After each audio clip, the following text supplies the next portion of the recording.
Hello, नमस्कार, आदाब, सत श्री अकाल और अस्सलाम वालेकुम। मैं मोहम्मद अहमद काज़मी लेकर आया हूँ ख़ास लाइव प्रोग्राम। ऐसे टफ टाइम में जब पूरा देश बल्कि पूरी दुनिया लॉकडाउन में है, उसके साथ काम करना बहुत कठिन है। आज के हालात में मैं अपने उस तजर्बे को नहीं भूलता कि जब मैं 2003 में इराक़ वार कवर करने के लिए गया था तो मेरे पास ना कैमरा था ना कैमरामैन था, और उसके बावजूद मैंने सब कुछ मैनेज करके किसी तरह से कोशिश की और कामयाबी से काम अंजाम दिया। इसमें मैं समझता हूँ विल पावर बहुत इम्पॉर्टेंट है। अभी जिस तरह से लॉकडाउन के दरमियान मीडिया स्टार वर्ल्ड काम कर रहा है वो बिल्कुल गैर मामूली हालत है। मेरा ऑफिस मेरे घर के ही एक हिस्से में है, लेकिन मेरे पास ना कोई एडिटर पहुंच पाता है, कोई भी मेरी मदद के लिए मेरे ऑफिस नहीं आ पा रहा।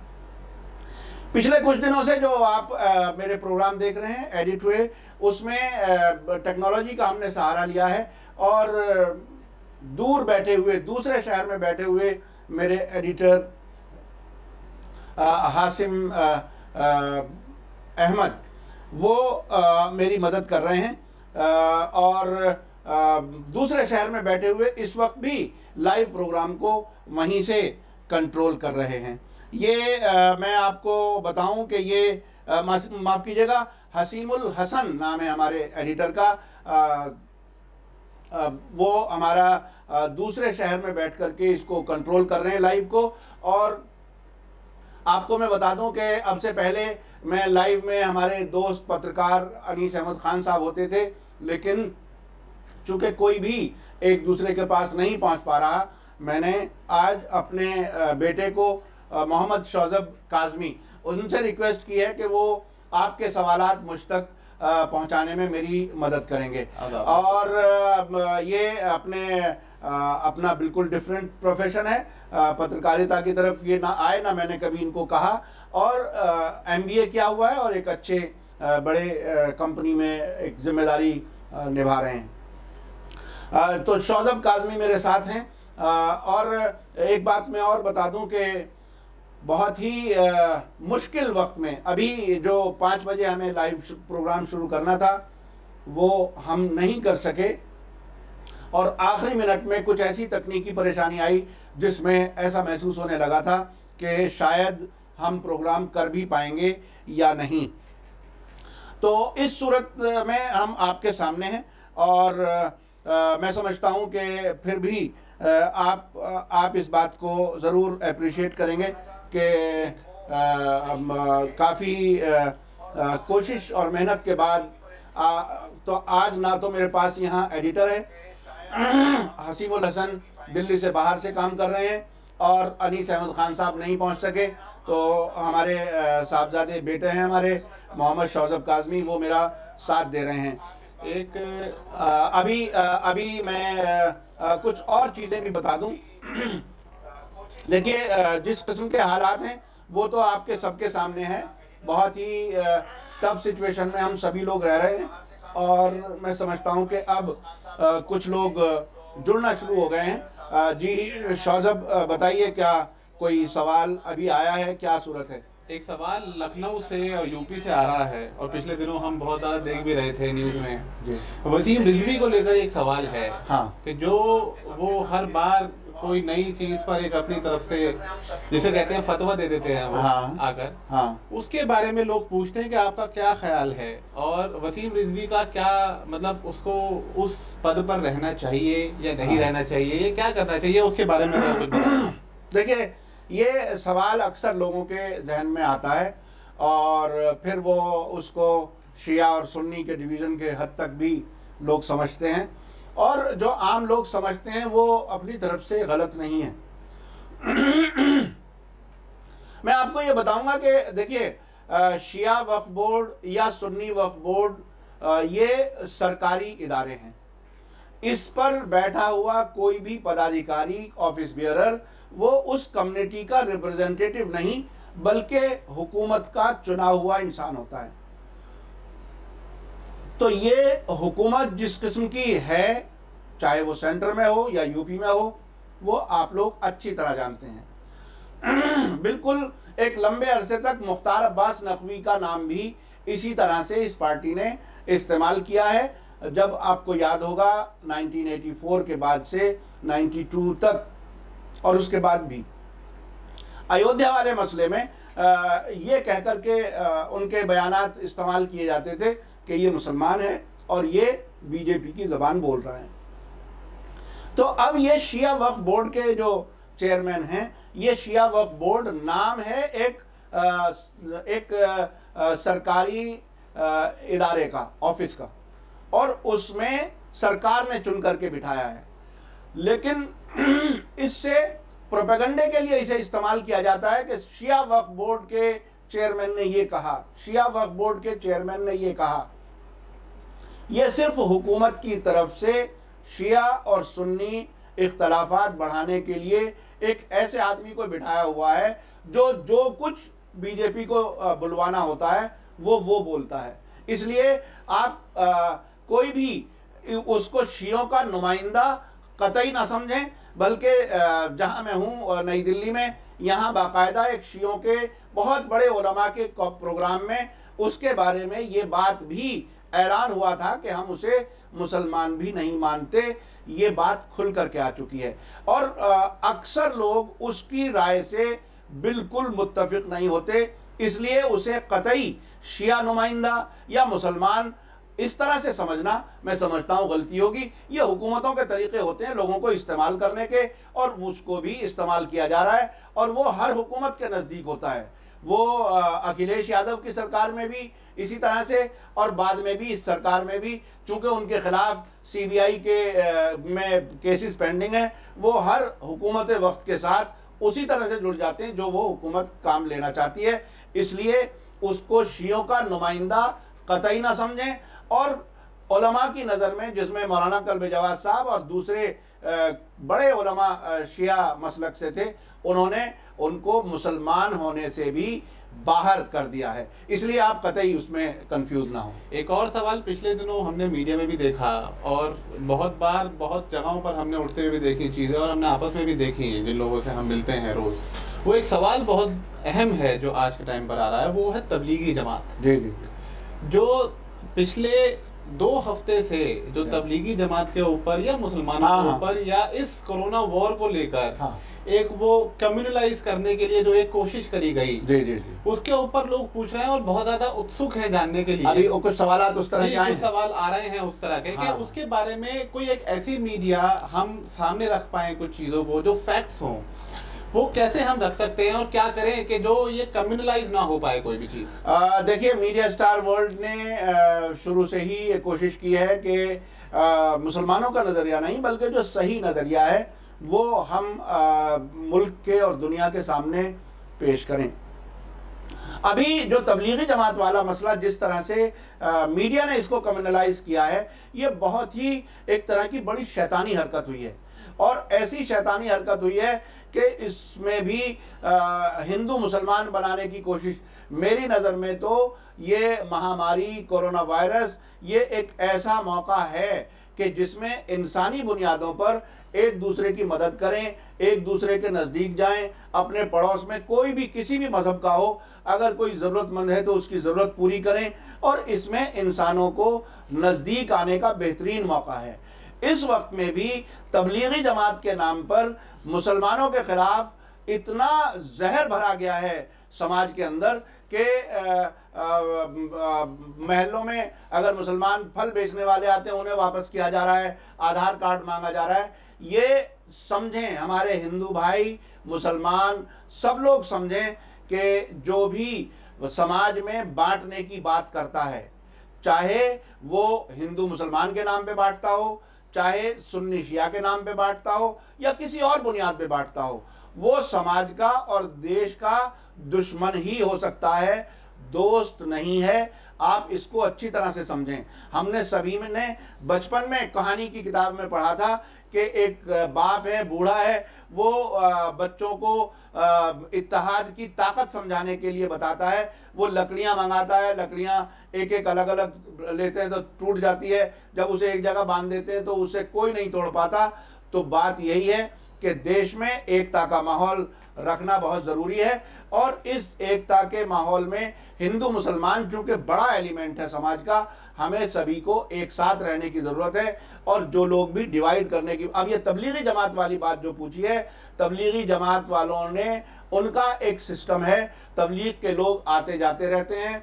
जिस तारीख तक कोई गैरकानूनी कुछ नहीं था तब तक उनकी सरगर्मियाँ जारी थी। हम ये नहीं कह रहे कि उन्होंने सही किया मार्च में अपना इज्तिमा करके, वो उसको टाल सकते थे। मौलाना साद साहब को चाहिए था कि वो ना करते, लेकिन जब प्राइम मिनिस्टर ने 24 तारीख को लॉकडाउन का ऐलान कर दिया रात में, उस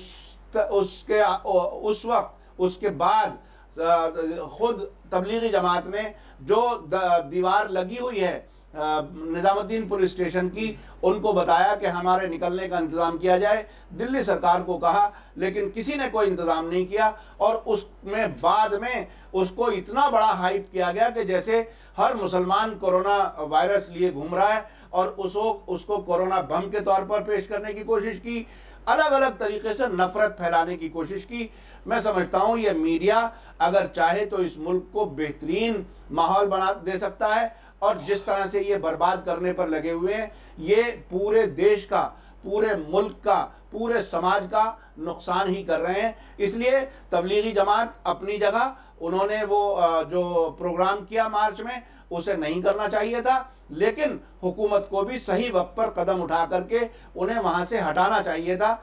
ऐसा नहीं किया, और बाद में उसके मीडिया के ज़रिए इस तरह से पेश किया जा रहा है कि जैसे वो उनको तो कहा गया कि वो छुपे हुए थे, और जो दूसरे मजहबी मकामात पर जो और मजहबों के लोग थे उनके बारे में कहा गया कि वो फंसे हुए थे। ये टर्मिनोलॉजी का फ़र्क है, और मीडिया ने इसको बहुत नुकसान पहुंचाया मुल्क को। ऐसा नहीं करना चाहिए था।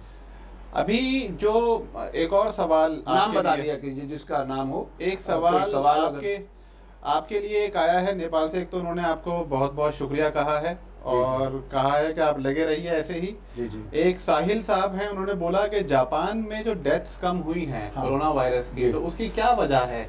देखिए, आज ही मैं डॉक्टर विश्वरूप रॉय चौधरी का इंटरव्यू कर रहा था, जो कल शाम संडे इवनिंग में 9 बजे हम उसे चलाएंगे। उन्होंने कहा कि जापान में कोई लॉकडाउन नहीं किया गया, और उसको एक टर्मिनोलॉजी बताई गई है, हर्ड इम्यूनिटी। हर्ड का मतलब झुंड, एक साथ रहने वाला। मिसाल के तौर पर अगर कोई एक आदमी कोरोना वायरस का मरीज हो चुका और वो फिर ठीक हो गया जी, अब उसको दोबारा कोरोना नहीं होगा, उसका बॉडी इम्यून हो गई उसके लिए जी। अब वो भीड़ में अगर वो रहेगा, एक तरफ कोरोना का पेशेंट हो, एक तरफ कोरोना का पेशेंट नहीं हो, वो उसके बीच में रहेगा, तो वो कोरोना आएगा भी और चला भी जाएगा, और कोई मरेगा नहीं, नुकसान नहीं होगा।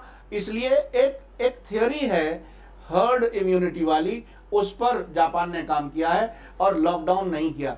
लॉकडाउन में नुकसान ये है कि जितने दिन लॉकडाउन है उतने दिन तो सब अलग अलग हैं, जब लॉकडाउन ख़त्म होगा तब एक दूसरे से मिलेंगे, फिर वो फैलेगा।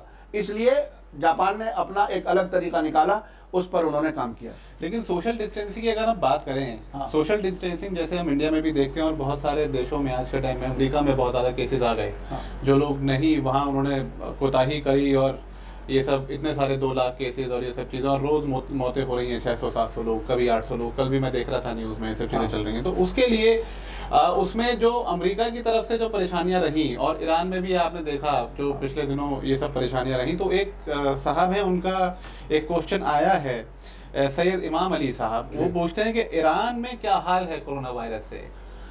देखिए, ईरान में अब हालात काफ़ी संभले हुए नज़र आ रहे हैं। अब उन्होंने कुछ ऐसी दवाएं भी बना ली हैं, कुछ टेस्ट किट्स भी उन्होंने बनाए हैं, और उन पर पाबंदियां भी हैं अमेरिका की। जो बाहर से इक्विपमेंट या दवाइयां आ सकती थी वो नहीं आने दी जा रही हैं, और दुनिया भर के मुल्क अमेरिका से कह रहे हैं कि वो पाबंदियां हटा लें, लेकिन वो पाबंदियां हटाने के लिए तैयार नहीं हैं। अब काफ़ी हद तक वो रुक गया है सिलसिला, और लोग काफ़ी हद तक ठीक होकर वापस जा रहे हैं। अभी मैंने 4-5 दिन पहले एक एपिसोड किया था जिसमें बताया था कि ईरान के एक हॉस्पिटल ने जो ट्रेडिशनल दवाओं का तरीका है वो इस्तेमाल किया और 200 में से 190 लोग ठीक होकर के वापस चले गए। बहुत हद तक ईरान ने वैसे उसमें उन्होंने, मैं बता दूं लोगों को, अजवाइन का इस्तेमाल किया और अदरक का इस्तेमाल किया दवाई में, और सूप के तौर पर दालचीनी को सूप में इस्तेमाल किया। और इसके नतीजे में वो कहते हैं कि आमतौर पर 8 दिन लगते हैं कोरोना के मरीज को ठीक होने में, लेकिन इस ट्रेडिशनल और इस्लामी तरीके से, जिसे आमतौर पर हम इंडिया में यूनानी तरीका इलाज कहते हैं, उसके ज़रिए 4 दिन में लोग ठीक होकर के जा रहे हैं। तो अब ईरान में निस्बतन हालात बेहतर हैं। अभी सबसे ज़्यादा हालत इटली में, स्पेन में, अमेरिका में, जी, इन मुल्कों में सबसे ज़्यादा है। काफ़ी हद तक बेहतर है ईरान में। अभी एक और सवाल आया है और बड़ा इंटरेस्टिंग है। राकेश यादव जी ये पूछते हैं कि कोरोना की वैक्सीन जो है वो अभी तक अवेलेबल नहीं है। 2 ही देश हैं जो आज के टाइम पर, आज की अगर मैं बात करूं प्रेजेंट टाइम में, सिर्फ 2 ही देश हैं जो इसको बनाने की एक तरीके से दावा कर रहे हैं। एक चाइना आता है एक तरफ, और दूसरी तरफ जो आता है वो है अमेरिका।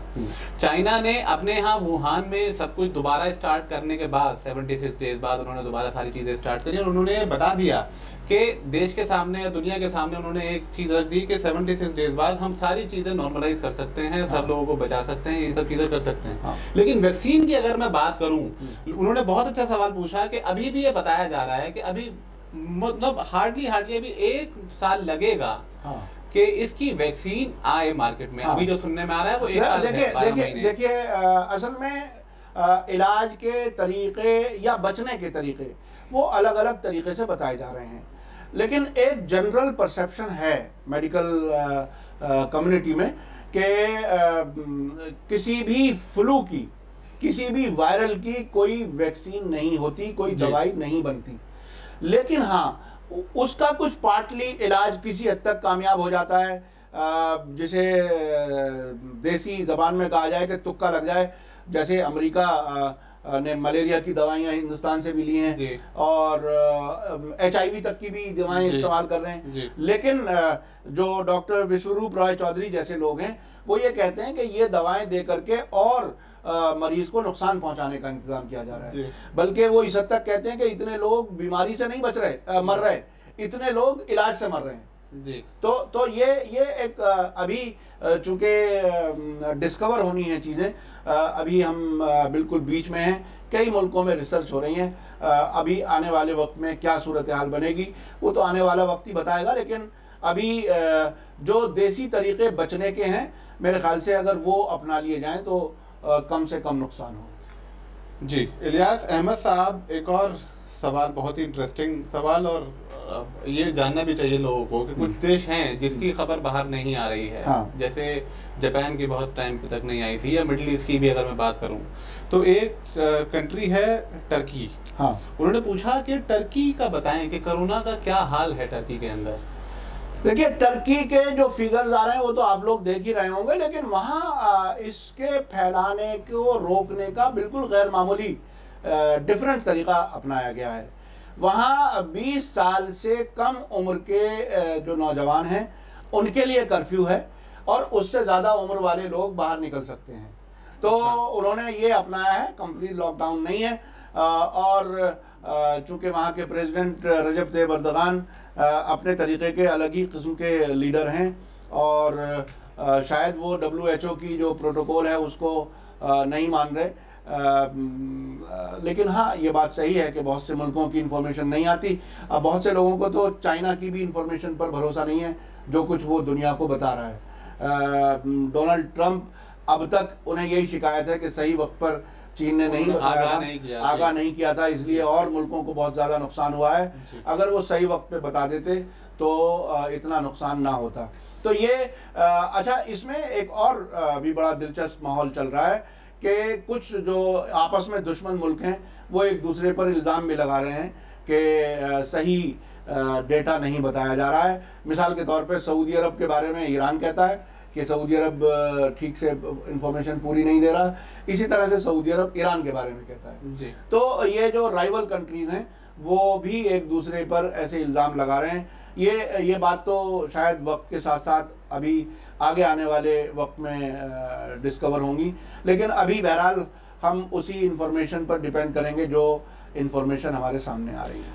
मामचंद सिंह साहब पूछते हैं एक और इंटरेस्टिंग सवाल कि इतना सब कुछ और साइंटिस्ट और साइंटिफिक चीज़ें इतनी ज़्यादा बढ़ गई हैं और आज हम 21st सेंचुरी में हम रह रहे हैं, 21वीं सदी में हम रहने का दावा कर रहे हैं और रह भी रहे हैं। इसके बावजूद भी 1.5 साल एक ऐसे फ्लू को की दवाई बनाने के लिए जिससे पूरी दुनिया त्रस्त है, 1.5 साल लगेंगे। ये बात समझ में नहीं आती लोगों को। हाँ देखिए, नेचर की ताकत का अंदाज ऐसे ही वक्त पर होता है। ये जो पूरी दुनिया हवाई जहाज़ों में उड़ रही थी, जो ये समझ रहे थे कि पूरी दुनिया अब हमारे कंट्रोल में है, और जो ये समझ रहे थे कि हम जिसको चाहें तबाह कर दें, जिसको चाहें बचा लें, उन सारे मुल्कों को अब अपनी साइंटिफिक तरक्की की हकीकत सामने नज़र आ रही है। तो नेचर का बनाया हुआ या कि अभी तक तो ये भी तय नहीं है कि ये नेचर ने बनाया है या लेबोरेटरी में बना है ये वायरस, कोरोना वायरस, लेकिन ये कि ऐसी छोटी चीज़ जो देखने में भी नहीं आ रही है, उसका कोई फ़ोटो भी नहीं आ सका है, लेकिन उससे पूरी दुनिया त्रस्त है। और मैं समझता हूँ ये इंसानों के लिए फिर से गौर करने का वक्त है कि हम कितने लाचार हैं और नेचर के सामने हम शायद बहुत कुछ नहीं कर सकते। ये हमारा समझना गलत था कि सब कुछ हमारे कंट्रोल में है। एक सवाल है और कमालुद्दीन साहब की तरफ से, अमेरिका ने जो पिछले दिनों जो ट्रंप ने मोदी को एक तरीके की धमकी दी हमारे यहाँ के प्राइम मिनिस्टर को दवाइयों के लिए, जी जी, और उसके अगले दिन एक बयान आया कि मोदी ने जो है नरेंद्र मोदी साहब ने जो है वो गले लगाने वाली जो कसम उन्होंने खाई थी गुजरात के अंदर कि हम जो है एक दूसरे के साथ रहेंगे और हम बहुत अच्छे दोस्त हैं, जी। उसके बावजूद धमकी दी जाती है हिंदुस्तान को। और मैं समझता हूँ कि हिंदुस्तान के लोगों को धमकी है वो, क्योंकि पूरी दुनिया में आज के टाइम पर पेंडेमिक है, ऐसा नहीं है कि सिर्फ अमेरिका में है या कुछ ही देशों में है, हिंदुस्तान के खुद लोग इस चीज से त्रस्त हैं। अभी ये पता नहीं है कि किस हद तक हालात खराब हैं। बिल्कुल सही। तो उसी के बावजूद जब एक्सपोर्ट बंद हो जाता है सारी चीजों का, जो इसेंशियल्स हैं उनको बाहर नहीं भेजा जा रहा, तो उसके बीच में एक ऐसी दवाई हिंदुस्तान से एक्सपोर्ट करना, क्या ये ठीक है या क्या इसके बारे में आपकी राय है, ये लोग पूछते हैं। देखिए, मेरी राय, आप लोगों ने अगर कल शाम का एपिसोड ना देखा हो तो वो ज़रूर देखें। मैंने यही खबर की थी और उसमें मैंने बाकायदा शुरू में मिसाल दी थी कि किसी एक मिसाल के तौर पर हम बुज़ुर्गों से सुनते चले आए हैं कि पुलिस से दोस्ती भी बुरी और दुश्मनी भी बुरी। इसी तरह से किसी मोहल्ले का जो बदमाश होता है उससे दोस्ती भी बुरी और दुश्मनी भी बुरी। और उसके अलावा अगर किसी के अच्छे दोस्त हों तो ज़िंदगी बहुत आसान हो जाती है, अगर दोस्त ख़राब हों तो ज़िंदगी एक दिन चलाना भी मुश्किल होता है। अब ये अमेरिका जिस मुल्क में भी, मैंने जो दुनिया के बारे में मैं जो भी जानता हूँ, जितनी मैंने हिस्ट्री पढ़ी है, जितना मैंने इस तकरीबन 35-40 साल में पत्रकारिता में जो मैंने सीखा है, दुनिया में जो कुछ देखा है, अमेरिका का तरीक़ा मुख्तलिफ़ मुल्कों के साथ जो बिहेवियर देखा है, मेरा तो अपना यकीन है कि जिस मुल्क में भी वो दोस्त के तौर पर जाता है उस मुल्क को तबाह करके निकलता है। और उसके साथ साथ इजराइल भी उसका भी नेचर यही है। तो ये अगर अमेरिका को दोस्त समझ रहे हैं तो दोस्त ना समझें, बल्कि एक मौका परस्त पार्टनर है कि जब तक उसको लगेगा कि उसके फ़ायदे के सिलसिले में फ़ायदे के लिए आप फैसले ले रहे हैं तो वो आपका दोस्त होने का दम भरता रहेगा, और जैसे ही उसे लगेगा कि उसकी मर्ज़ी से फैसले नहीं हो रहे तो वो बिल्कुल दुश्मनों की सफ़ में आकर के खड़ा हो जाएगा। ये इसमें भी देखा हमने, धमकी दी गई दवाई लेने के लिए, और उससे पहले ईरान से तेल लेना बंद कराया धमकी दे करके। इसके अलावा हम पर एक धमकी और है कि रूस से S-400 जो मिसाइल सिस्टम है वो हम ना खरीदें, अमेरिका से खरीदें। और अमेरिका का वो फेल सिस्टम जो पेट्रियट मिसाइल सिस्टम है, डिफेंस सिस्टम, जो इराक़ में फेल हुआ है, जो सऊदी अरब में फेल हुआ है, और हूथी जैसे बिल्कुल यानी सबसे पुअरली आर्म्ड जिसे कहा जा सकता है, वो भी उस सिस्टम को फेल करके आरामको पर सऊदी अरब में हमला कर सके हैं। तो अमेरिका बहादुर का कहना है कि आप रूस से S-400 ना खरीदें और हमारा पेट्रियट मिसाइल सिस्टम खरीदें। तो ये धमकी का बाजार, उसमें हमने अपने आप को फंसाया है और मैं नहीं समझता कि ये भारत के हक में है। अमेरिका के साथ दोस्ती किसी मुल्क को कभी नहीं भाई, और कभी उससे फायदा नहीं हुआ। दिखावे के लिए, सिर्फ ये दिखाने के लिए कि एक बड़े मुल्क के प्रेसिडेंट से हमारी दोस्ती है और वो हमारी जड़ काट ले, हमारा अरबों रुपए का नुकसान कर दे, तो ऐसे दोस्त का तो मैं समझता हूँ ना होना ही बेहतर है। ना होना बेहतर है, बिल्कुल सही बोला आपने। एक और सवाल आया है जो हर हिंदुस्तानी के दिमाग में और दिल में आज के टाइम में है कि लॉकडाउन की जो स्थिति बनी हुई है, हाँ, ये कब तक चलेगी? ये तौफीक साहब का एक सवाल है कि इंडिया में बताएं कि ये जो लॉकडाउन है, सारे शहर में, पूरे हिंदुस्तान बंद है, सारी इकोनॉमी आज के टाइम में ठप है, लोग बाहर नहीं निकल सकते, और जो भी सारी चीजें हम देख रहे हैं आसपास अपने, वो कब तक बंद रहेंगी? क्या सूरत हाल लगती है आपको आने वाले टाइम? देखिए दो चीज़ें हैं। एक तो मेडिकल रीजंस हैं अपनी जगह, दूसरे गवर्नमेंट का परसेप्शन है। और गवर्नमेंट का परसेप्शन WHO के प्रोटोकॉल और अमेरिका और बाहर मुल्कों के तजुर्बात की रोशनी में ये फैसला लेंगे, ये अपनी जगह है। लेकिन कुछ डॉक्टर्स का तो कहना है कि इससे कोई खास फायदा नहीं हो रहा। अब ये कितना चलेगा ये तो जाहिर है हम भी नहीं बता सकते। हम आप तक किस तरह से पहुंचे हैं ये खुद अपने आप में बहुत ही मुश्किल काम है। और लॉकडाउन में सभी लोग परेशान हैं और कभी कभी तो ऐसा लगता है कि क्या फिर से नॉर्मल ज़िंदगी आ पाएगी या नहीं आ पाएगी। इस हद तक लोग डिप्रेशन में हैं, लोगों में बीमारियां बढ़ेंगी। मुझे पूरा यकीन है कि जब ये लॉकडाउन खुलेगा तो बहुत बड़ी तादाद बीमारों की बढ़ेगी, अस्पतालों में भीड़ बढ़ेगी। टेंशन की वजह से जो बीमारियां होती हैं, हाई ब्लड प्रेशर और हार्ट और जितनी भी बीमारियां होती हैं, इसलिए मेरी राय ये है सब लोगों को कि अपने 24 घंटे अपना जो वक्त है उसको, दिनचर्या को नॉर्मल रखने की कोशिश करें।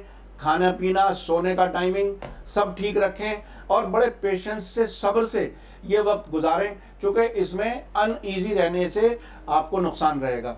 आप भी थोड़ा बहुत खेल करके, एक्सरसाइज में, पूजा नमाज, जो भी आप जिस भी धर्म से हैं उसमें सही वक्त पे सोना, सही वक्त पे जागना और अपने फैमिली के लोगों के साथ बहरहाल नज़दीक आने का एक मौका मिला है, उसे ठीक से इस्तेमाल करें। लेकिन टेंशन में ना रहें और टीवी कम देखें। ये टीवी वाले आपको बहुत ज़्यादा टेंशन में रखते हैं। टीवी ना देखेंगे तो बहुत सुकून रहेगा, अखबार ना पढ़ेंगे तो बहुत सुकून रहेगा। ये मुसलसल आपको टेंशन की तरफ ले जाते हैं। बहुत अच्छी बात कही आपने कि मैं तो एक और सलाह दूंगा जो हमारे लोग अभी देख रहे हैं और जो बाद में देखेंगे। एक और सलाह ये है कि अगर आप घर पर बैठे हुए हैं तो कोई बुक आप पढ़ना स्टार्ट कर दें, बिल्कुल। कुछ पढ़ाई स्टार्ट कर दें, जो चीज आपकी, कोई नई लैंग्वेज सीखना शुरू कर दें। बहुत से लोग जो काम कर रहे हैं, जो काम करते थे, वो सोचते थे कि यार हमें कोई 10-15 दिन की छुट्टी मिले तो हम घर वालों के साथ जरा टाइम अपना स्पेंड करें, जी। या कोई किताब पढ़ें, या कोई ऐसी कुछ थोड़ा सा लेजर टाइम मिलना चाहिए हमें फैमिली के साथ। ये टाइम है, ये अपॉर्चुनिटी है जिसको ग्रैब करना चाहिए। और ये टाइम है अपनी फैमिली के साथ रहने का, कुछ पढ़ने का, कुछ सीखने का, अपने आप को एजुकेट करने का ये टाइम है। और मैं यही कहूंगा कि आप लोग इसके बिल्कुल पूरी तरह से इस चीज का फायदा उठाएं। ये है कि बाहर हमारे साथ परेशानी है, हम लोगों से नहीं मिल सकते, हम अपने लोगों से नहीं मिल सकते, दोस्तों से नहीं मिल सकते, रिश्तेदारों से नहीं मिल सकते, लेकिन ये आपके लिए सबसे अच्छा टाइम है। हो सकता है बहुत से लोग ये 1 महीने बाद, 15 दिन बाद एक नया रूप लेकर बाहर निकलें और एक अच्छी चीज को लेकर सामने आए। एक नया सवाल एक और आया है, वो है एक जो सोनिया गांधी ने पिछले दिनों 5 चीज़ें गवर्नमेंट ऑफ इंडिया को, नरेंद्र मोदी जी को जो लिख के दी, उस पर क्या कहना है? क्या वो गवर्नमेंट उसके ऊपर कुछ सोचेगी या कुछ करेगी? उसके रिगार्डिंग जो सबसे बड़ा सवाल था उसके अंदर वो ये था कि जो एडवर्टीजमेंट का जो सबसे ज्यादा जो रेवेन्यू है, जो खर्च है, उसको कैसे रोकेगा? क्या इस पे ध्यान दिया जाएगा गवर्नमेंट की तरफ से? ये पूछ रहे हैं। देखिए, ये मैं जाहिर है मैं सरकार में तो नहीं हूँ, मैं वो तो नहीं बता सकता कि सरकार क्या करेगी।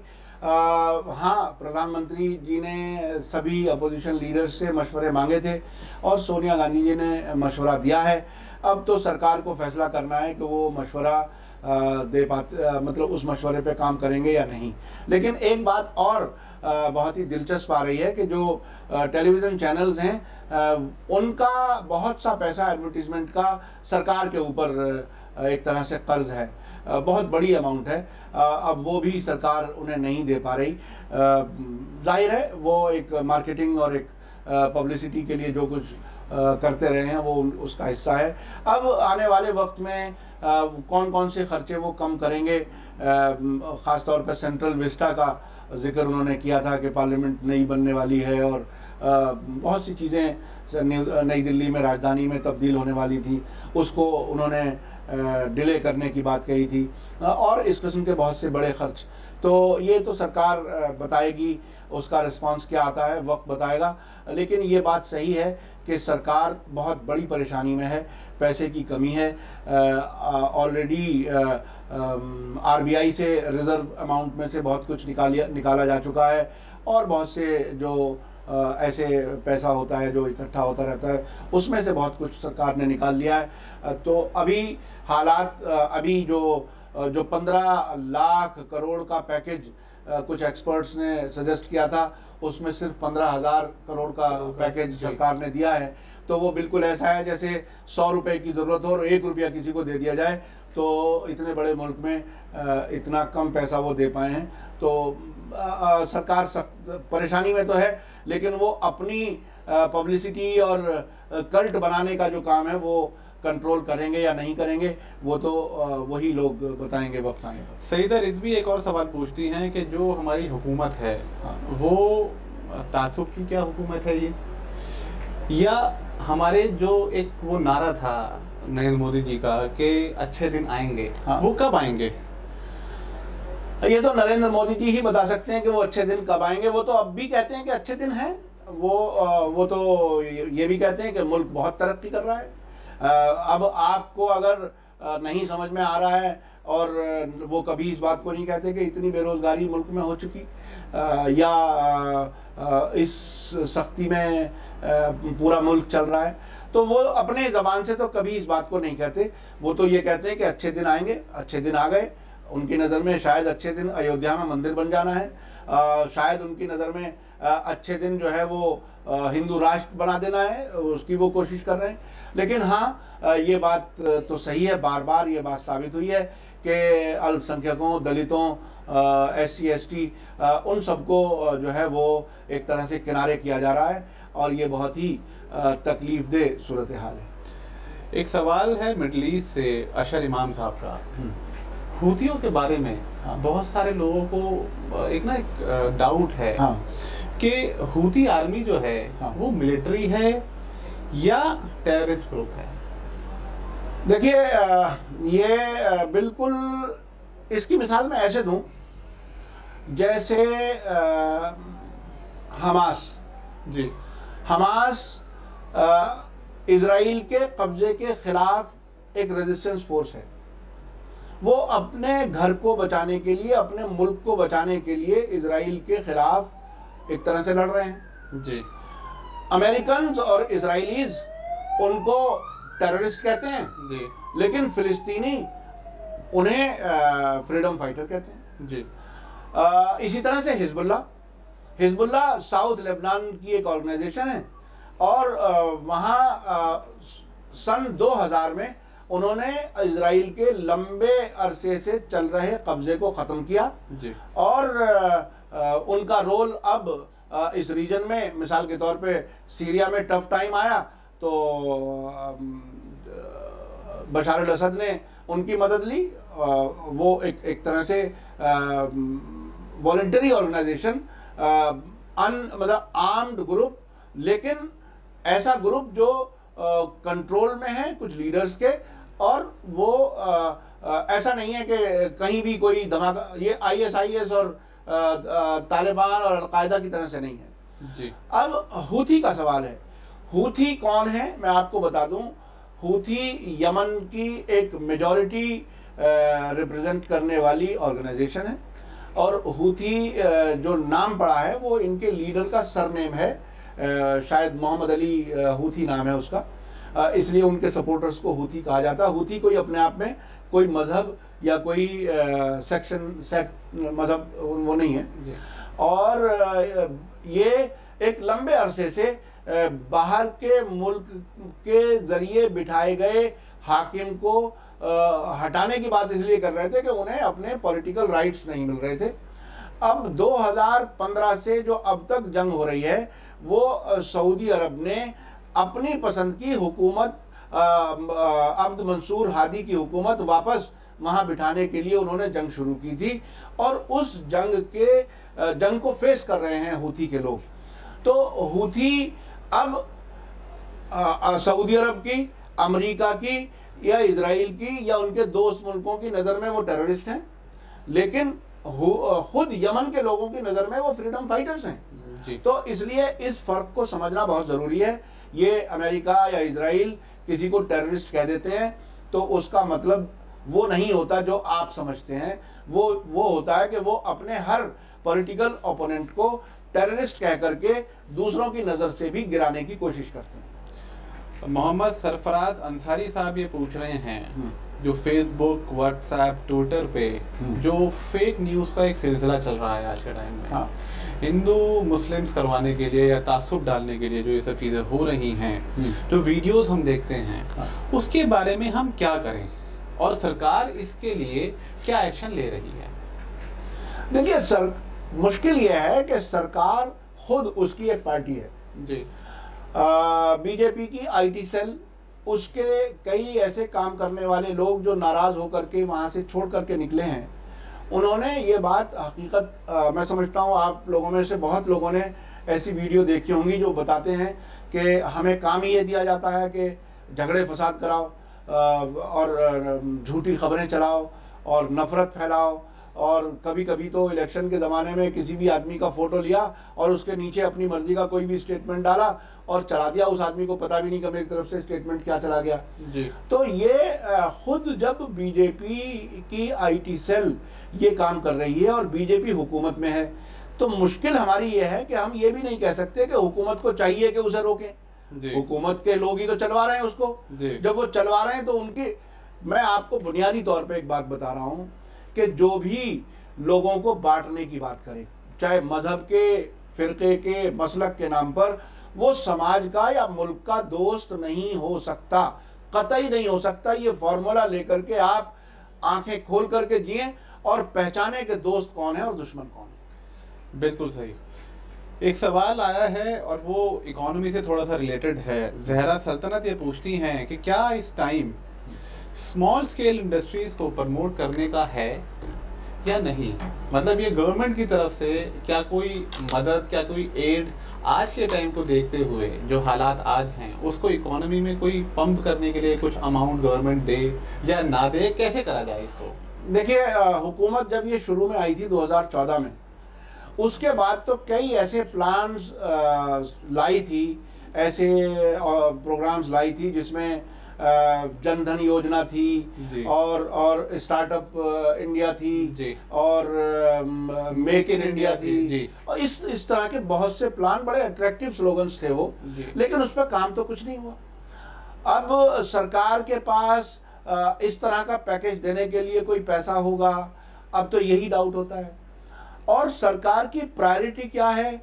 ये जब प्रायोरिटी हिंदू मुसलमान झगड़ा करानी हो जाए, जब प्रायोरिटी गैर मुल्कों की हुकूमतों के इशारों पर अपने यहाँ के फैसले करने हो जाए, तो ये बहुत ही ख़तरनाक सूरत हाल है।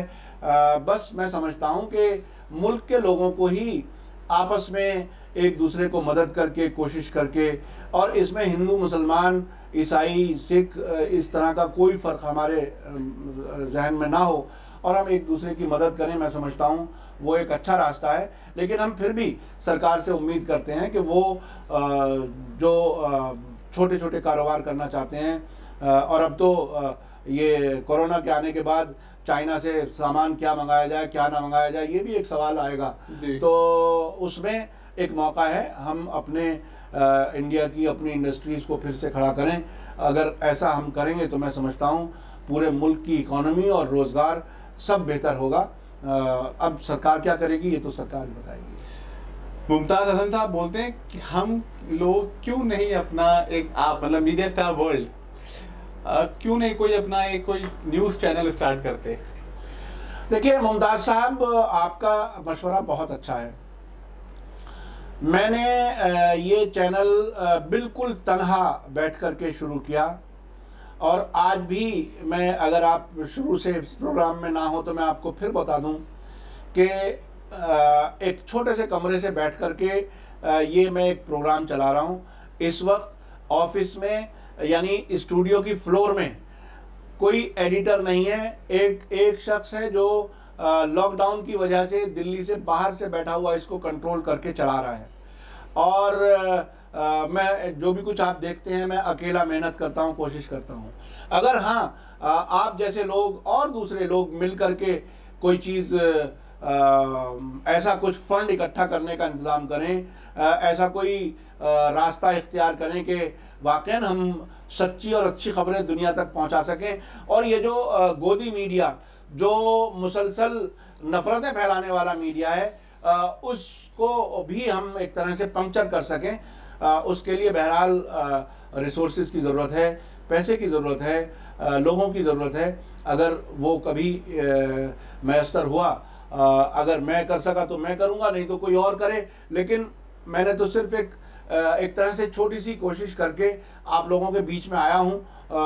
अगर काम अच्छा लगे तो मैं समझता हूँ जो हमारे चाहने वाले हैं वो कुछ मिल करके हमसे रब्ता कर सकते हैं, कांटेक्ट कर सकते हैं और कुछ बात आगे सोची जा सकती है। अनस कुरैशी साहब एक सवाल पूछते हैं कि जो अमेरिका में अब आने वाले इलेक्शंस हैं इसमें ट्रंप के जीतने के कितने चांसेस हैं, क्या लगता है आपको? देखिए अभी बर्नी सैंडर्स जो सोशलिस्ट हैं वो उस जो डेमोक्रेट्स की तरफ से जो कैंडिडेट आने वाले थे उसमें से वो आउट हो गए हैं और अब जो बाइडन रह गए हैं। और ट्रंप की भी कोशिश और ख्वाहिश यही थी कि अपोजिशन की तरफ से बर्नी सैंडर्स ना रहें, जो बाइडन है, और जो बाइडन को हराना शायद उनके लिए आसान है। तो अभी मुझे नहीं लगता कि ट्रंप जाएंगे। ट्रंप का री इलेक्शन ऐसा लगता है, मैंने पिछले दिनों एक इंटरव्यू एक बड़े अंतर्राष्ट्रीय खबरों के जानकार सईद नकवी साहब का इंटरव्यू मैंने आप लोगों को दिखाया था। उनका भी कहना ये था कि अगर सैंडर्स मुकाबले से बाहर होते हैं तो ट्रंप ही इलेक्शन जीत सकते हैं। अभी तक के हालात ऐसे हैं। एक सवाल है कि अफगानिस्तान में क्या हाल है कोविड-19 का, जो कोरोना वायरस फैल रहा है उसमें अफगानिस्तान का क्या हाल है? अफगानिस्तान में बहुत ज़्यादा नहीं है, बहुत कम अभी तक। देखिए बुनियादी बात एक बात मैं बता दूं, ये जो तादाद आ रही है ना अलग अलग मुल्कों की, ये तादाद सही इसलिए नहीं है कि जो अंडर डेवलप्ड कंट्रीज़ हैं जी, उनके यहाँ टेस्टिंग फैसिलिटी ही नहीं है। टेस्ट होंगे तो पता चलेंगे जी। तो अफगानिस्तान में जहाँ होश में आदमी का हाथ या पैर काट दिया जाए ऑपरेशन के लिए, जान बचाने के लिए, और उन्हें एनेस्थेसिया देने के लिए भी ना हो, वहाँ हम कोरोना का टेस्ट की उम्मीद करें? वो हमारे यहाँ भारत में नहीं हो पा रहा है। हमारी 130 करोड़ की आबादी, जिसके लिए मोदी जी कहते हैं कि इतने लोगों का मैं नुमाइंदा हूँ, उनमें से 1 लाख कुछ लोगों का टेस्ट हुआ है अभी तक। अब आप इतनी बड़ी आबादी में इतने टेस्ट में और इतनी तादाद आ गई, अगर ये टेस्ट सबके हुए होते तो कितना होता? तो इसलिए ये फिगर्स जितने हैं ये बिल्कुल नकली किस्म के फिगर्स हैं और ना इन पे बहुत खुश होने की ज़रूरत है, ना उस पर बहुत ज़्यादा परेशान होने की ज़रूरत है। लेकिन हाँ, जो फिगर्स अब तक आ रहे हैं अफ़गानिस्तान के फिगर्स बहुत ही कम हैं, नेग्लिजिबल हैं। एक हिस्ट्री से सवाल है दानिश रज़ा साहब का। हाँ, फ़िलिस्तीन जो है वो एक कंट्री कब बना और कितने साल पुरानी इसकी हिस्ट्री है, ये पूछते हैं। देखिए मैं उतनी डिटेल तो अभी फ़ौरन नहीं बता पाऊँगा। मैं तो आपको मशवरा दूंगा कि विकिपीडिया पर जाएं और पैलेस्टाइन की हिस्ट्री पढ़ें। लेकिन हाँ, मुझे इज़राइल के बनने की हिस्ट्री मालूम है। 1947-48 में बना, और उसके बाद ये फ़िलिस्तीन पर कब्ज़ा करके बना। और हर 5 साल बाद का अगर आप नक्शा देखेंगे तो फ़िलिस्तीन की आबादी कम से कमतर होती चली गई, इज़राइल की बढ़ती चली गई। ये सब 70 साल में हुआ, और ये कोशिश की जाती है कि लोग इस हिस्ट्री को भूल जाएं। और अब तो वेस्टर्न मीडिया पैलेस्टाइन लफ्ज़ भी अपने मीडिया में नहीं लिखता, वो गाज़ा लिखता है या वेस्ट बैंक लिखता है, इसलिए अब उस नाम से भी लोग परहेज़ करते हैं। लेकिन ये सच्चाई है कि फ़िलिस्तीन की ज़मीन पर कब्ज़ा करके इज़राइल कायम हुआ, और ये महज 70 साल पुरानी कहानी है। इसको अगर कोई भुलाना चाहे तो बहुत मुश्किल है कि उसे कोई भूल जाए। हाँ, जो ग़ुलाम ज़हन के लोग हो सकते हैं वो शायद उनको खुश करने के लिए भूल जाएं, लेकिन मैं समझता हूँ कि इतना नज़दीक हिस्ट्री में 70 साल कुछ भी नहीं होते। इतना बड़ा जुल्म हुआ है, उसके बारे में जानना सभी को ज़रूरी है।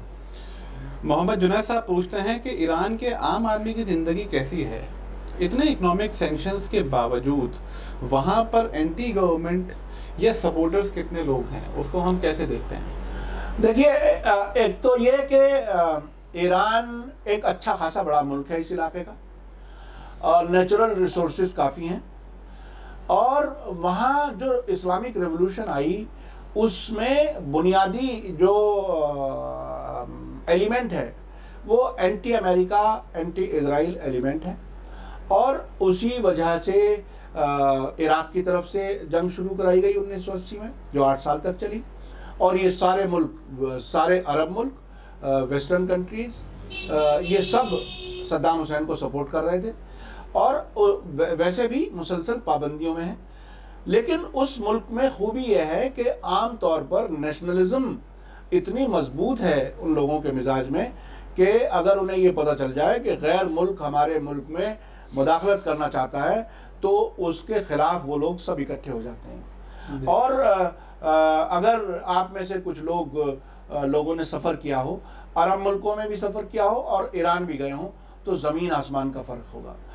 ईरान में जो हुकूमत है वो अपने फ़ैसले खुद करती है, वो अमेरिका के या किसी के दबाव में फ़ैसले नहीं करती। और उसके साथ साथ जो उन्होंने तरक्की की है डिफेंस के मामले में, आज भी मैं कहता हूं कि यूरोप से लेकर के और साउथ ईस्ट एशिया तक ईरान ने अपने इंडिजिनस जो डिफेंस में तरक्की की है वो किसी और ने नहीं की। एजुकेशन में 100% लिटरेसी के तकरीबन पहुंच चुके हैं।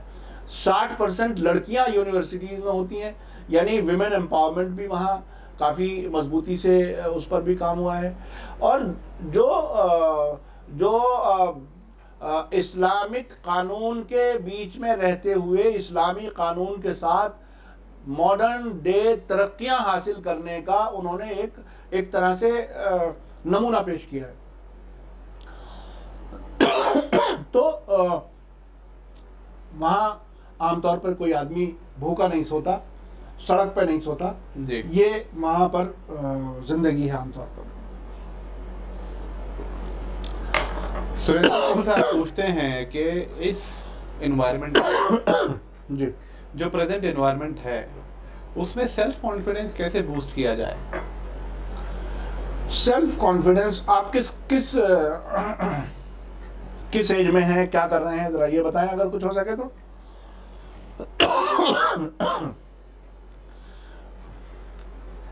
माफ कीजिएगा, मुझे थोड़ा सा कभी कभी गले की प्रॉब्लम होती है।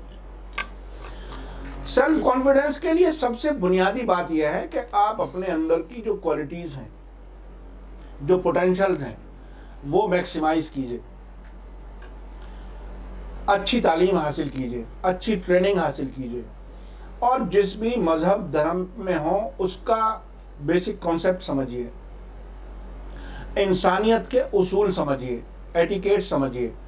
मैं समझता हूं कि जब आप सीधे खड़े होकर के एक बार ये फैसला कर लेंगे कि मुझे अपने आप को, अपने घर को, अपने समाज को मजबूत करना है, तो मैं समझता हूँ सेल्फ कॉन्फिडेंस आएगा और सेल्फ कॉन्फिडेंस आने के लिए ये भी बहुत ज़रूरी है कि किसी का सहारा तलाश ना किया जाए, अपने आप मजबूत हुआ जाए। ऐसे लोगों की बायोग्राफी पढ़ें जो आपकी नज़र में आइडियल पर्सनालिटीज़ दुनिया में गुजरी हैं, उनसे समझें कि उन्होंने ज़िंदगी को कैसे गुजारा है और कैसे तरक्की की है। तो मैं समझता हूँ आपके अंदर कॉन्फिडेंस आएगा, आप तरक्की करेंगे और एक कामयाब और समाज के लिए बेहतर इंसान बन सकेंगे। एक सवाल आया है अनस कुरैशी साहब का कि ईरान में अभी कोरोना से क्या तबाही है या अब कुछ उसको कंट्रोल कर लिया गया? अब काफ़ी हद तक कंट्रोल कर लिया गया है। अब नए मरीजों की तादाद उससे बहुत कम है जितने लोग ठीक होकर के वापस जा रहे हैं जी। अब मरने वालों की तादाद भी उस तरह से नहीं बढ़ रही है जैसे अब से 1 हफ्ता 10 दिन पहले थे। तो अब उनका कहना है कि अब हमने काफ़ी हद तक कंट्रोल कर लिया है और अब निस्बतन हालात बेहतर हैं, उन्होंने हालात को अपने काबू में कर लिया है। राही साहब पूछते हैं कि इजराइल को क्या टर्की ने भी मदद किया है इस को मेडिकल हेल्प देने के लिए या कुछ ऐसे कुछ करने के लिए इस हालात में? मेडिकल हेल्प टर्की की तरफ से इजराइल की तरफ गई है या कुछ ऐसा है क्या? देखिए, टर्की के और इजराइल के डिप्लोमेटिक ताल्लुकात हैं और सीरिया और इराक़ में जो दाइश का प्रोजेक्ट था जिसमें टर्की भी शामिल था, उसमें इजराइल के जो पॉलिटिकल मकसद हासिल होने थे वो भी उसमें शामिल थे। तो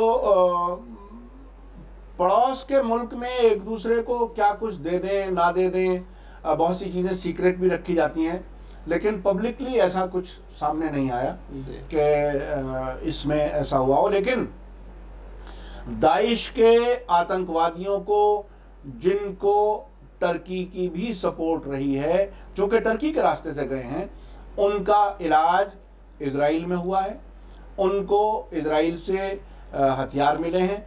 इस किस्म का ताल्लुकात रिसेंट पास्ट में इनके बीच में नज़र आए हैं, लेकिन आम तौर पर उतना इजराइल कभी टर्की के ख़िलाफ़ ज़्यादा बोलता भी नहीं है और रजब तैयब एर्दोगान भी इजराइल के ख़िलाफ़ बहुत खुल करके बहुत ज़्यादा नहीं बोलते अभी रिसेंट पास्ट में। जी, अब ये कुछ सवाल हैं। एक अमेरिका से यूएस से सवाल आया है कि क्या हम जो चैनल्स देखते हैं Indian media, so called Indian media, क्या वो पेड है या वो एक जनरलाइज्ड हैं चीज़ें? देखिए, मैं आपको बताऊं, इंडिया में अक्सर चैनल्स जो हैं वो बड़े इंडस्ट्रियल घरानों ने ख़रीद लिए हैं, जिसमें रिलायंस का नाम लिया जा सकता है, अंबानी का, और इसी तरह से कुछ सबसे ज़्यादा तादाद जो है वो चैनल्स उनके पास है। और इन इंडस्ट्रियलिस्ट को, इन बड़े व्यापारियों को सरकार बढ़ाती है, तरक्की देती है, नए नए प्रोजेक्ट देती है। राफेल डिफेंस का काम सारा इनको दिया गया, रिलायंस वालों को, इस तरह से उनको फेवर किया जाता है। तो ये अब जिसे मेन स्ट्रीम मीडिया कहा जा रहा है वो अक्सर गोदी मीडिया हो गया और वो सरकार के गोद में जा कर के बैठ गया। अब बहुत ही कम ऐसे रह गए हैं जो सही मानों में कोई पत्रकारिता कर रहे हैं।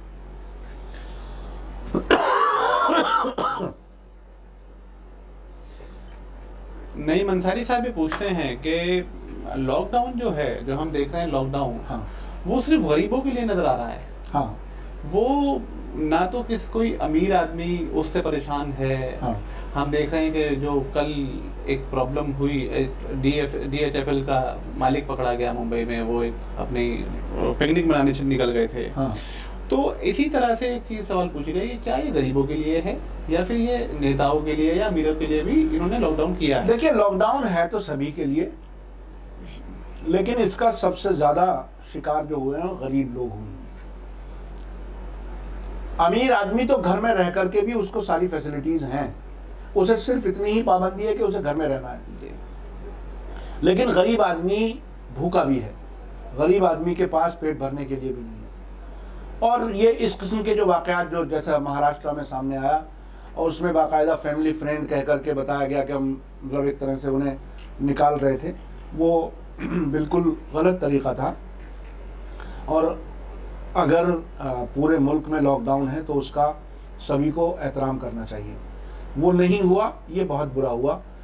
और ये तो बहरहाल सरकारें ही बताएंगी कि आखिर उन्होंने ऐसा क्यों किया, लेकिन ये अच्छा फैसला नहीं था महाराष्ट्र सरकार की तरफ से। जॉयदीप साहब पूछते हैं वेस्ट बंगाल से कि सीरिया और टर्की में आज के क्या हालात हैं? देखिए, सीरिया में जो आतंकवादियों को इकट्ठा करके इदलिब में लाया गया था, उनके खिलाफ ऑपरेशंस जारी हैं। और लेकिन वहाँ तुर्की की फ़ौज भी सामने है, अमेरिका की फ़ौज भी देर-एज़-ज़ोर एक जगह है वहाँ पर है, नॉर्थ ईस्ट में इराक बॉर्डर के नज़दीक, जहाँ पर तेल की चोरी अमेरिका कर रहा है। तो लेकिन सीरिया की हुकूमत दिन ब दिन मजबूत हालत में होती जा रही है, अपने इलाकों पर कब्ज़ा कर रही है और उन आतंकवादियों को निकाल रही है बाहर।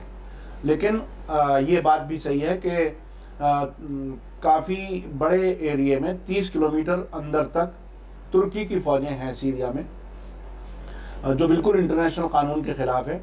और उस पर अमेरिका भी खामोश है और पूरी दुनिया खामोश है।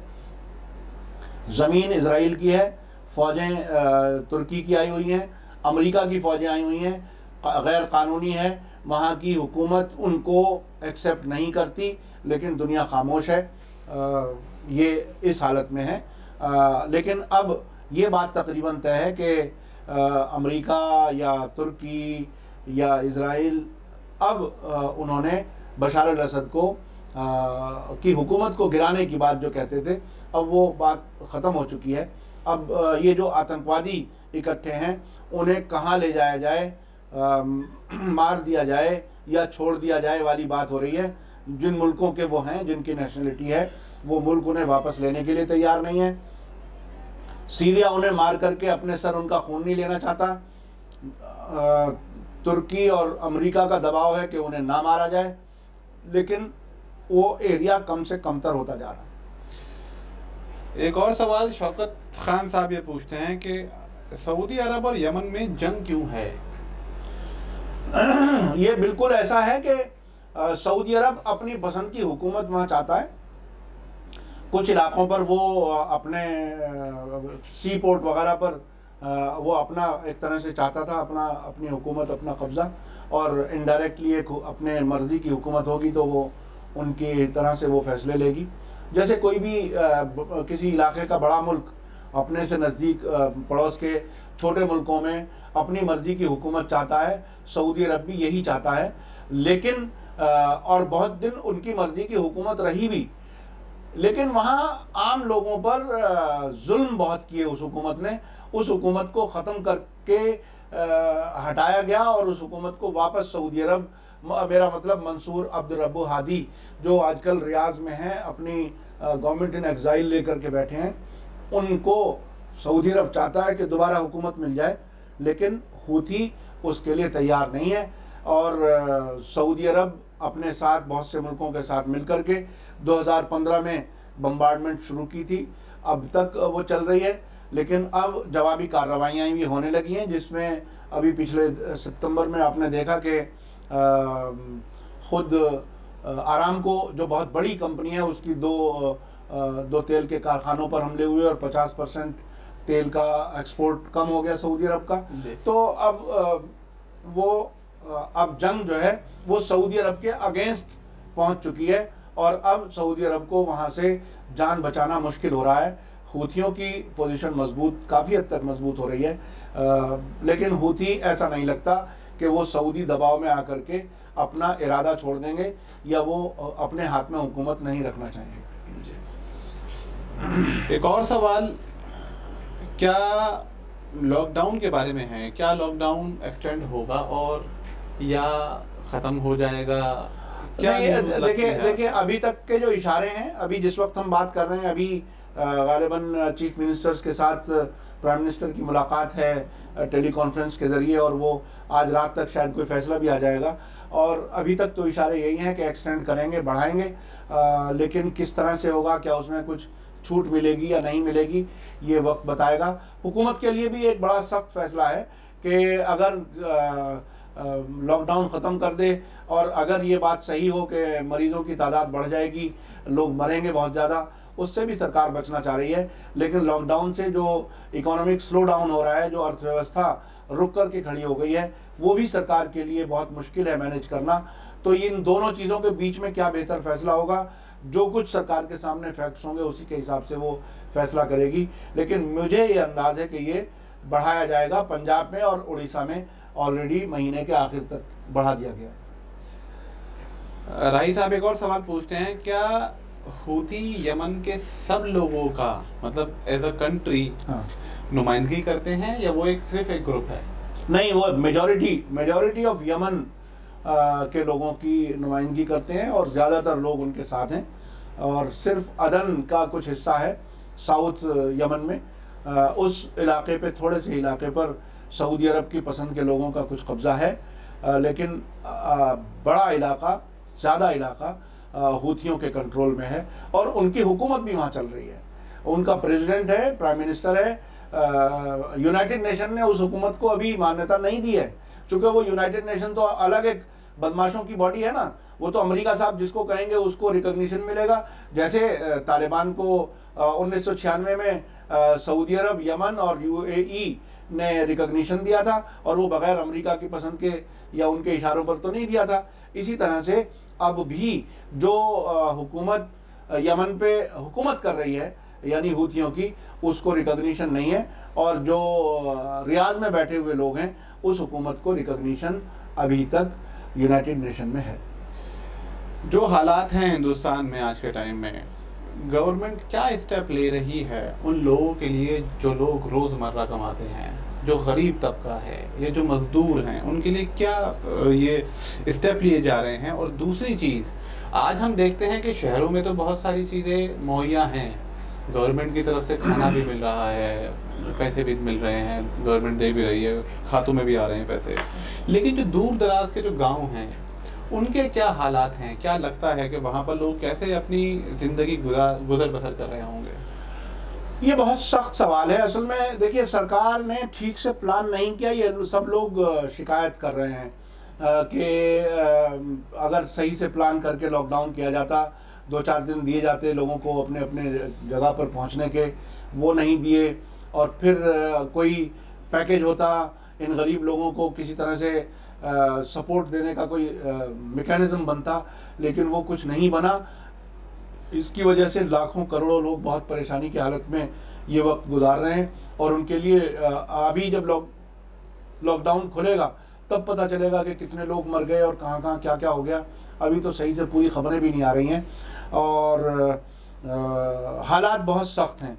अच्छा, मैं एक चीज़ बीच में बता दूं कि अभी हमें तकरीबन 1 घंटा होने जा रहा है। प्रोग्राम हमने 5 की जगह 5:30 बजे शुरू कर पाए थे, चूँकि कुछ तकनीकी खराबी आ गई थी आखिर में, और हम प्रोग्राम और बहुत लंबा नहीं चला सकते। कोई एक आध सवाल अगर कोई लेना चाहें तो उसे और ले लेते हैं, और फिर उसके बाद हम इसको ख़त्म करते हैं। मैं आपको बीच में ये भी बता दूं कि मीडिया स्टार वर्ल्ड की हर एक वीडियो के नीचे ईमानदार पत्रकारिता को सपोर्ट करें, उसका एक लिंक है, उस पर जो लोग भी हमें सपोर्ट करना चाहें कर सकते हैं। और हमारा जो व्हाट्सएप जो नंबर है वही पेटीएम नंबर भी है, उस पर भी आप लोग हमें सपोर्ट कर सकते हैं। लेकिन ये कि बहुत सख्ती में मुश्किल हालात में हम लोग काम कर रहे हैं, लेकिन हमारी कोशिश है कि आप तक अच्छी और सच्ची खबरें पहुंचाते रहें। और क्या हसीमुल मेरी आवाज़ सुन रहे हो?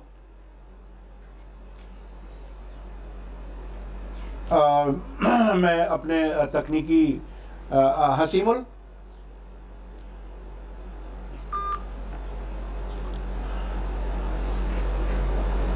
तो ये सूरत हाल।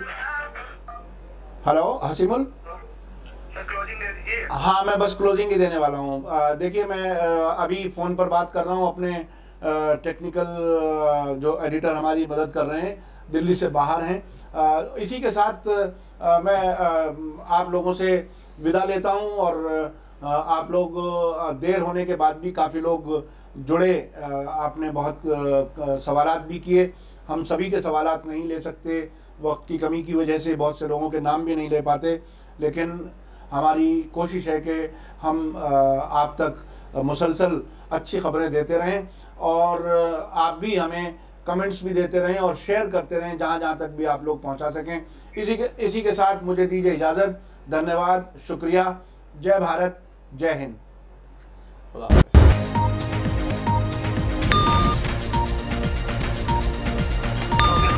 ओके, हो गया, ऑफ कर दिया।